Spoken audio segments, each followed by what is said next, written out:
এতক্ষণ আমরা শুনলাম অনেক বক্তাদের কাছে, তাতে মোটামুটি আমাদের কি করতে হবে এটা আমাদের জানা হয়ে গেছে। কিন্তু কেন এটা হলো, ঠিক এই সময় কেন হলো, এর ব্যাকগ্রাউন্ডটা কি, এটা আমাদের একটু মাথায় নিতে হবে। তা না হলে মনে হবে এটা বুঝি ভোটে দাঁড়ানোর কোন আন্দোলন। গত হাজার বছরের মধ্যে এইরকম বিপদ ভারতের মুসলিম সমাজ আগে দেখেনি। আপনারা জানেন প্রায় 1200-1300 খ্রিস্টাব্দের সময়, তখন সবে মদিনাতে, মক্কা মদিনাতে ইসলাম ধর্ম তৈরি হয়েছেন, বিশ্ব মানবতার কথা। সেই সময় আরব দুনিয়া থেকে ব্যবসাদাররা আসতেন, সেই ব্যবসাদারদের জাহাজের মধ্যে চলে আসতেন গাউস, কুতুব, ইমাম, মুয়াজ্জিন, মৌলানা, হাফেজরা। তারা এসে ভারতের মূল নিবাসী মানুষদের মুক্তি দিয়েছিল। কারণ এই মূল নিবাসী মানুষদেরকে পশুর মতো রেখেছিল এই মোহন ভগবতরা, আর্যরা, এবং একেশ্বরবাদের দীক্ষা নিয়েছিলেন।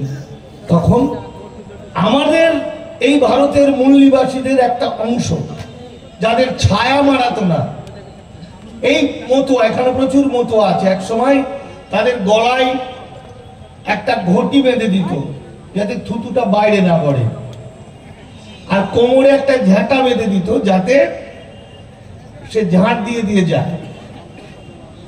তো সেই জায়গা থেকে এই মানুষদের একটা অংশ তারা একেশ্বরবাদের দীক্ষা নিলেন এবং মানুষের মর্যাদা পেলেন। স্বামী বিবেকানন্দ বলেছেন, হযরত মুহাম্মদ হচ্ছেন সাম্যবাদের আচার্য। তিনি বলেছেন,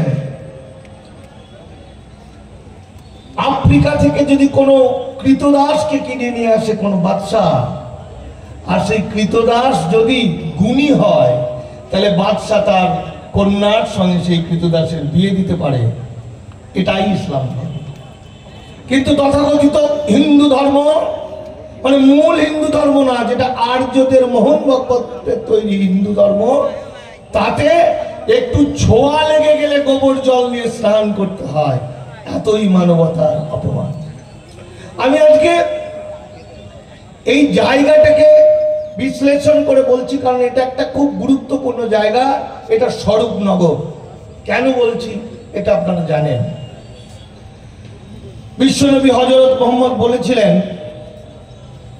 যে সংখ্যা গুরুরা সব সময় সংখ্যালঘুদের রক্ষা করবে বুক দিয়ে। যদি সংখ্যাগুরুরা সংখ্যালঘুদের রক্ষা না করে, তাহলে আমি খোদার কাছে দরবার করব, খোদার কাছে নালিশ করব।